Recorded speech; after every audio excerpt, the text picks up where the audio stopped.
Hey, good morning, everybody. It is Rick and Lee on the Freedom System.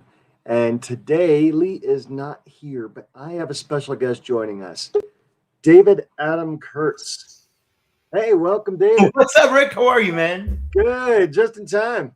I'm sorry. I'm sorry. I was doing an interview for a new virtual assistant. I was like, okay, guys, I gotta go. No, that's okay. And I don't know how I look on your side. I'm not this red. I'm not a lobster. I'm just having lighting issues. That's all right. I actually am pretty red. I spent the whole day yesterday in the garden working with my wife building a pergola. So, yeah. Very nice. Well, David Adam Kurtz, it's great to have you on the show. For those, I'm just thrilled. It's been a while. I think I met Yeah, it you has. like when I first joined EXP like 2 or 3 years ago, and or actually right because you joined right after me, so I maybe it was did. when you joined. Yeah. So tell us a little bit about Kurtz. Like why should people listen to this show? Why should they care? Why shouldn't they just tune out and go have a bagel? Oh man, hang up right now, folks. I am boring.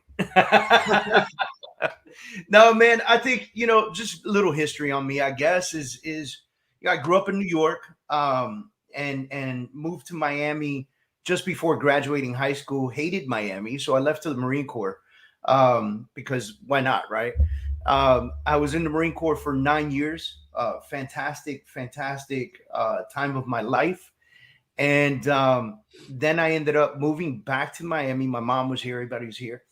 And my cousin came to me and she said, listen, you're very good at speaking to people. You should get into real estate.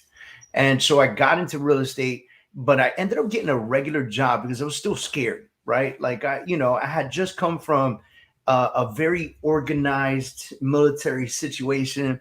I got paid on the 1st and the 15th religiously. The government never had a hiccup with my paycheck. You know what I mean?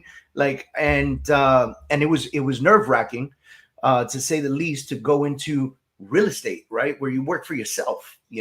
So I got a regular job, and I'm glad I did, to be very honest with you, Rick, because I learned sales at this job.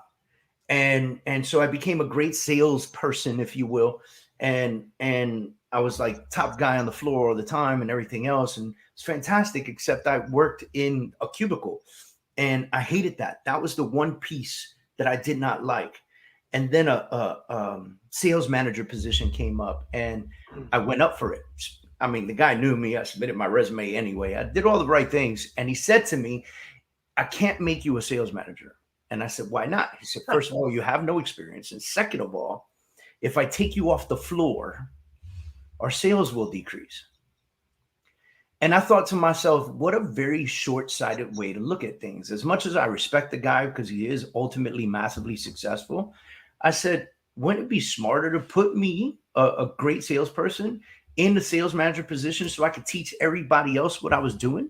And to Right. be as good as you. Yeah. Yeah. So, and then we could duplicate this, right? It makes more sense. I mean, we might take a few steps back in the beginning, but in the long run, it'd be worth it. And it didn't work out, and I just got more depressed and more sad with my situation. And so I said, I'm going to do real estate part time. And when I subside my income, I'll put in my 2 weeks and I'll go real estate full time. Well, it took me 2 months to make it up. And because I went hard, man. And I'm talking about waking up at 3:30 in the morning, driving to where my office was, going to the gym, then getting to the office really early so I could sit down and catch up on some emails and stuff like that. I would work from 9 to 5. I would take my lunch break and go back to work in real estate. And after work, I would go to a local Starbucks because there was so much traffic that I felt like I was going to waste my time and an hour in the car. So I would go to a Starbucks and I would do the real estate thing, and I would show properties that evening if I needed to, and show properties in the weekends. And I did that for 2 months, and I subsided my income. And when I say subsided, I was making about $150 a year there. And so I did pretty well. And I turned off the full-time job thing, and I became a lifetime entrepreneur, thank God. And since And, you, then, and you've and you've had some massive success. You started off with a brokerage, right? Because you didn't have a managing broker capacity. Was that Douglas Elliman? I'm trying to remember. I started off with Keller Williams. Okay. I'm an OKW guy, productivity coach, MAPS trained, certified, all the good stuff. And then And then I moved to Douglas Elliman. I had great success with Douglas Elliman. It was definitely a different view on how to market and handle the real estate business. So it was great because I got both aspects of it. I got the training company, and then I got the marketing branding company, you know. And then we went out and did our own thing, right, Rick? And so we opened up Kurz Real Estate. We rocked it. I mean, in 3 years, we're 200 plus agents in 3 offices, and we had such a great culture, such a great brand, and we ultimately decided to take all of that and bring it to EXP. Yeah. Yeah, it's fantastic. Now let's dive in for a little bit. And good morning, Matt, and good morning to other listeners who are commenting. Because you've seen KW has this reputation, right? For better, for worse, and for richer, for poorer. They have this reputation of being a training company. And so they bring in a lot of new agents. Douglas Elliman is a fantastic marketing company, right? Yeah. And I'm not going to speak ill of any brokerage because they're both very, very successful brokerages. What of that branding part did you bring with you when you found, kind of when you did your own thing, and what did EXP allow you to bring with you? Let's start there, right? Like, because that's massive marketing knowledge. Yeah. Because I think what happened was, when I was at the KW office was really great at training, teaching, educating, and then eventually I became the educator. I was the guy that was doing all the classes and doing all the teaching and all that other stuff. And then, and I remember them saying, like, listen, the brand is about you. You could put the KW name very tiny, very small in the corner somewhere. Nobody has to know. And then I went to Douglas Elliman, where Douglas Elliman was like, no, we don't work that way, right? Like, you're Douglas Elliman or you're not. You can be the Kurz team. You're just going to be the Kurz team at Douglas Elliman. So you're going to brand with us. And then I heard a story on how the owner of Douglas Elliman, the founder and chairman, or not the founder, but the chairman of Douglas Elliman, the owner of it, was sitting on his private plane, and he invited a couple agents for a trip from Miami to New York for some event on his plane, right? Yeah. And he asked everybody for their business card, and one of the guys gave his business card, and it was completely branded to the guy, to the realtor. And he looked at him, and he looked at the card, and he says, "What is this?" He goes, "Well, that's, it's my brand. I promote my brand." And he goes, "Oh, that's cool. I just spend millions of dollars a year to give you a brand worth bragging about, and you'll just promote yourself. Here's your card back." Could you imagine how uncomfortable that flight was? Now, I don't know who's wrong and who's right in that situation. I think it's, everybody has their own opinion on that. But what I found and what I realized was, I'm going to walk away from this, and I'm going to create a company that not only educates and brands educates very well, but brands very well too. I want a brand that somebody would be proud to wear on a hat, on a shirt, so forth and so on. And we did that. And I never had a problem with agents branding themselves, So taking all of this and bringing it together, the point is we developed a brand that people would be excited about, and they could still brand themselves at a very high level. And we just wanted to create a synergy between the two. And I think that that's what EXP does very well. So being able to bring ourselves into EXP and still be Kurz, just happen to be brokered by EXP. And that made me happy. And I know everybody's got to follow their state rules. Florida recently changed the rules a couple of years ago. They said, if you're with a brokerage, the brokerage name needs to be equal to or larger than your team name on your marketing. So now, we got no option. But even if I didn't have an option, I'd be branding the hell out of the EXP Realty. Yeah. I think there's just too many opportunities with a $1 billion brand. There's too many opportunities, right? So I could take Kurz. Kurz is like $1 million brand, right? And I can attach this to a $1 billion brand and maybe become significantly more powerful that way, right? Yeah. I hadn't thought about it that way, and that's why I bring guests on, because people who are brilliant and very, very successful like you, I mean, to grow over 200 agents in 3 offices in 3 years is absolutely remarkable. Top 0.1% success rate, right? So to be able to do that, I want to learn something from you, and I want our listeners to learn something. So when you're looking at branding, a lot of agents, whether they're new or old, whether they're experienced, and people, you can take this no matter what brokerage you're working at, right? as long as your brokerage allows you to do this, I don't care if it's Compass or KW or Realogy, this will apply to you. So listen up, take some notes here. Attach like the Kurz brand, $1 million brand, EXP brand, $1 billion brand. People are going to say, well, but if I market EXP, my leads are going to go to somebody else, right? Or what stage do I start worrying about branding if I'm a brand new agent and I can develop my brand from day one at EXP? Like, how do I focus on branding when I'm supposed to be selling? And how do you get this whole brand thing in? Like, how do you make sense of it as an agent? I mean, I think people need to take a step back. First of all, if you market the company that you're with, you're just promoting your partnership with that company. If you are doing a great job at marketing and branding, people will come to you, right? People want to work with that one that they know. They're not just going to see you promote the hell out of EXP and then go to exp.com and find somebody else. That just doesn't make natural sense unless they're looking at you going, this guy's crazy, I'm going to go somewhere else, right? Which is okay. So then why would they go to EXP? Yeah, and then why would they go to the EXP? Exactly. And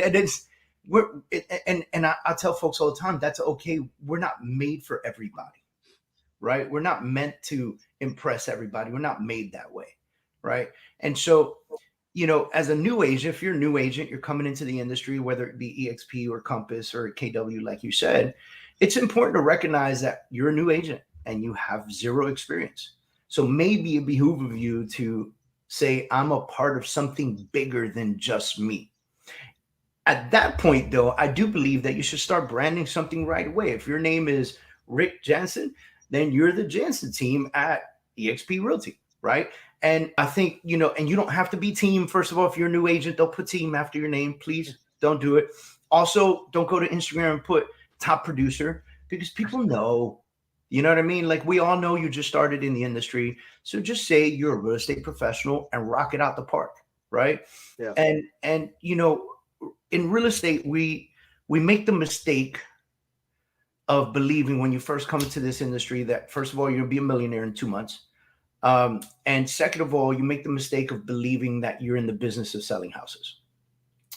And if you come into the industry, or if you still are, if you're in this and you believe your business is selling houses, then kudos to you, man. But we're in the business of people. We're in the business of relationships. We're in the business of creating somebody's dream. Somebody came to you with a dream. They said, I want to buy a house. That is a dream for most people. Okay. Other people, there are people out there that they're on their 10th house already, right? They got portfolios and stuff. Those guys, their dream is to become massively wealthy through real estate. But that first person, their dream is to actually have their name on the title of a house, right? And it's our job to develop the relationship with that person and realize that dream with them, you know? And once you understand that, then your marketing becomes much simpler.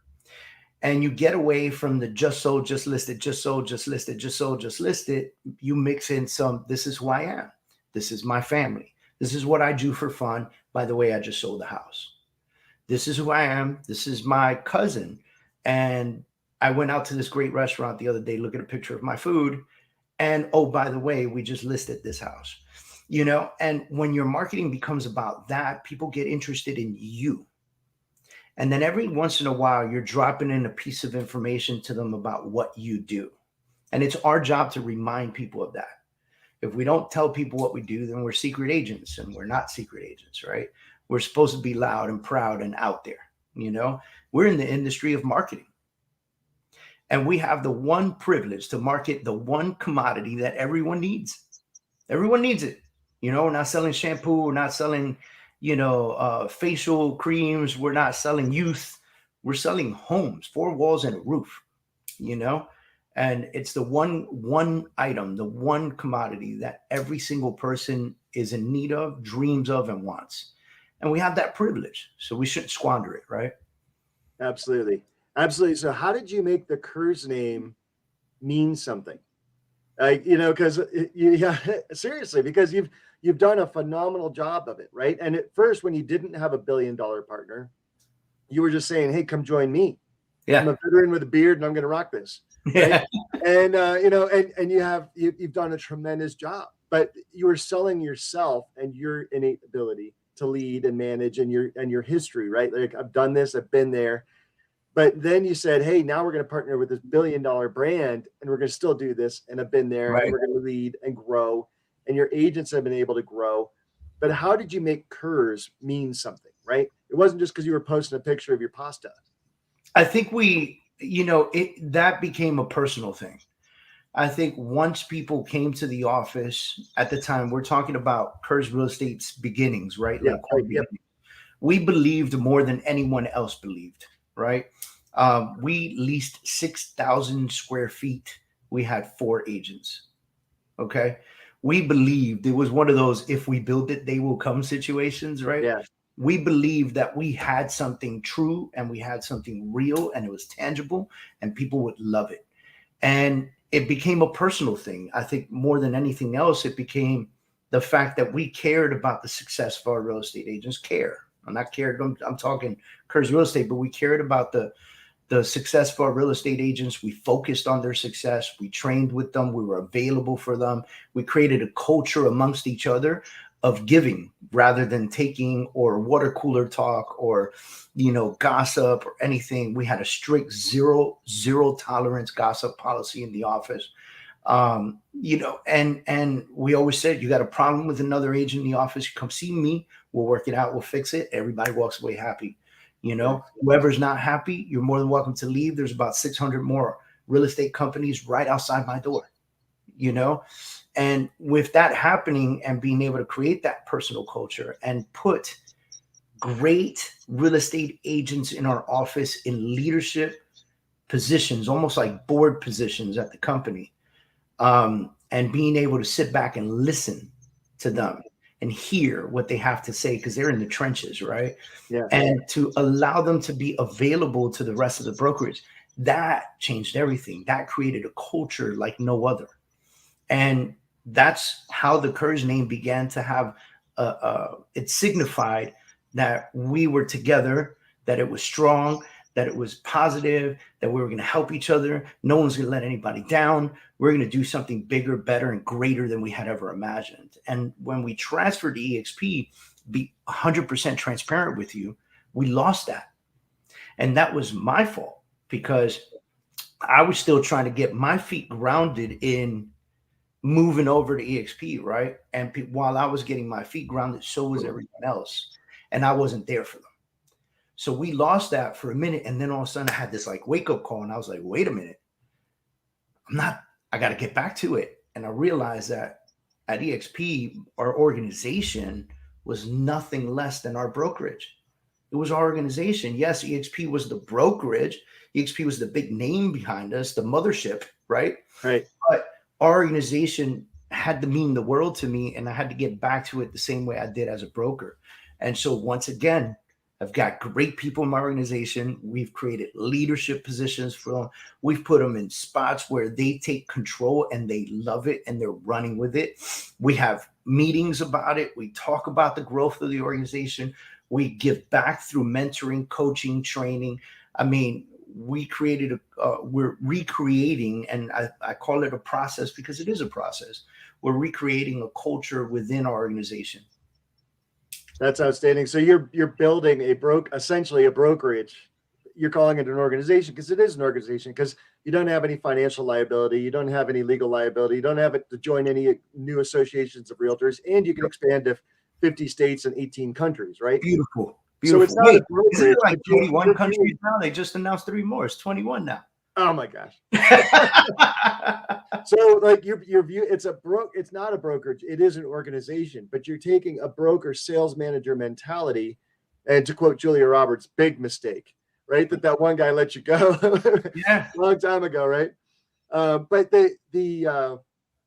you're looking at this organization and you're saying, if I want to grow it, I need to be a sales manager to my organization. You have to be a leader. You got to stimulate people. Give them something worth fighting for. Absolutely. So let's go back to the sort of the granular level. Your agents are out on a listing appointment. Why should they list with Kurz? Like, why should they, if they have all these other choices, they have 600 other offices they can choose from. what's a value proposition that's attached to your brand that is across all agents that makes you unique, right? I think with, and let's get super granular and let's talk about our team, our Kurz sales team, right? Our sales team is top-notch trained. And I'm gonna tell you why. I believe in something called trickle coaching, right? I've named it. It's trickle coaching. No one else has that name. I'm the only one who says it because I made it up one day. I don't know where it came from, but I believe that if I look up and I find the right mentors, the right classes, the right education to take. For instance, recently I became certified with the Success Organization as a coach, right? So taking those courses, those classes, studying, reading the right books, doing the right things, I can bring that down to my leaders and to my team. And then what my leaders do is rinse and repeat from what they've learned, tried, and exercised. They take it down and they teach it to the rest of the team. By doing that, what we have created is a group of super analytical, smart, and educated agents who know they have a supreme support system, right? So now our agents go to a listing appointment and they're knowledgeable. They were prepared when they got there. They have the right paperwork in order. They speak the right language. They say the right things, and not because they're scripted, but because they're true, right? Just normal conversation. Right. And then they know that if there is something that they do not know or they need help with or whatever the case is, they have leaders, me, my partner, they have all of us to look to and say, I need help, right? We've got WhatsApp groups. We've got Facebook groups. We've got, if you want the masses to answer, you go in there and you say, I need help with this. And 15 people are shooting you an answer, right? Or you just come directly to us. And understanding that they have that type of support, I think is what takes our team and puts them at the next level and really helps them be in a position of being able to truly, truly help somebody. And I think that's what really helps us stand apart. And we pick up our phones, by the way, which is a really great thing. That helps us stand apart, stand aside. We don't just take a listing and hope that it sells. We put the work into it. We put the marketing into it, and I think all of those pieces, they really stand for a lot. But I'm listening, and it does. I love that trickle coaching idea, and congrats on the success coaching certification. That's through Success Magazine, right? Which EXPI World Holdings bought, and offers to our agents. I think it's a fantastic coaching program. It is. Not that you didn't. I mean, it seems like you didn't need it, right? You're already a terrific coach, but hey, why not? Let me tell you, man, that class was so impressive. I mean, I'll tell you what. I'll be putting myself out there, but at the end of that class and the true understanding of what the class meant for the success of the people around me, we cried about it. I mean, I was excited. So that class was phenomenal. I mean, that's just awesome. You could say I didn't need it, but I needed every second of it. And because I haven't taken it, right? So I don't know how important that class is. I've alluded to it. I've read about it. I've thought about it. But until you go through it, you don't realize the impact. You're like, oh, is this just another coaching certification? And you're saying, no, it is like the coaching certification. Yeah. Tell me more about that. Let's lean into that a little bit. Well, I think, with success coaching, what they've done is you've got these superstar coaches, like these people that have been coaching for years and years and years and decades, basically came together and said, what's working out there and what's not working, right? And they took what's working and they modified it to today, to the world today, because every day you wake up, something new happened, right? So we're in a fast-paced, forever changing platform, this world that we're in right now. And so they took all of this coaching and put it together and created success coaching, and they put it out and laid it out in a way that we, as the students going to get certified, had a real, true, solid understanding of the actions that we were taking and why we were taking them. Okay. And I think that's what really took this coaching platform and set it aside, And so being able to understand the language that I need to have with someone who decides to coach with me, the understanding that when somebody raises their hand and says, I want you to coach me, or I want to be a part of your organization, or whatever the case is, right? The understanding that I now am committing to that person, that I'm going to help them succeed. And then being able to not give up on people, being able to look at people and understand language, behavior, actions, reactions. And that's what this coaching platform, the certification did for me. And it was big, man. I mean, I'm telling you, I've got a book over there that I refer to all the time.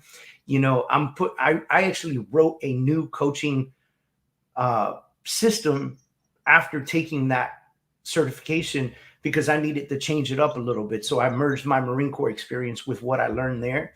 And we created a program called the SOP, the Standard Operating Procedure, right? Because how many real estate agents out there are really running an operating procedure? They're not. They're just falling on deals, And Rick, right now, real estate is easy. So agents beware. It will shift. It will change. You better be ready. You better be ready. Absolutely. We had a guest on here recently that said if you haven't written down what your process is, then you're not running a business, right? Like if you can't just walk away and have someone do it when you're gone, you don't have a business, right? You're running. You're just doing deals. You don't have. You're just doing deals. You're talking about having an SOP, having a standard operating procedure, and knowing exactly what you're going to do, when you're going to do it, how you're going to do it, every single day. Because selling one home or selling another home, it is the same thing. It is a standardized process. And when I say you didn't need it, I'm just saying you're so successful, right? But you're humble enough to realize that there are people out there who have done more, who have coached more, who can teach you. And you're humble enough to realize there's always a mentor out there, no matter what level of success you have. And I love that because you're like, hey, I'm super successful. I can go get this certification and be more, grow more because someone else has been there and they're gracious enough and willing to teach me how to get to the next level. I think we're forever learning, Rick. I mean, I've been through situations over the last couple of years that have really pushed me into learning new parts of life. And I'm actually in the process now of writing my third book. And that book is very much focused on receiving negative situations in your life and how to get through them. Right. And so, I think I'm on chapter 6 or 7 right now, but I'm like, I go back and I read this book and I'm like, oh my God, I can't wait to get this out to people. Like, you know what I mean? Because I think so many people will be, you get to a certain level of success and if somebody takes that all away from you, very few people are capable of standing back up and recreating it. And I think that that's the biggest mistake somebody could make because anything could happen. You could get sick. You could end up in a lawsuit. You could end up, all kinds of million things can happen that will crumble your entire business. And you already built it once, but most people will crumble too. They'll crumble with it. And so this book is about, hey, listen, you already did it once. Let's just do it again. And not only that, you're going to do it faster this time because you already know what to do and what mistakes to avoid, right? I think that's, this book, it also really pushes on the thought process of having residual income and understanding that anything can happen today, tomorrow, anything can happen at any point. Man, I'll take this moment right now to say a very awesome real estate agent here in Miami passed away last week. Oh. And she was a beautiful person. She was part of the C5 network. And in her passing, I just thought to myself, I'm so happy that she was able to grow something at EXP and grow a nice residual platform that in which her family will more than likely be okay. Not okay. Yeah. Financially, but financially. Right. And I guess I want to tread carefully in how I say this, but, thank goodness for that, and so unexpected, so very young, so just out of the blue.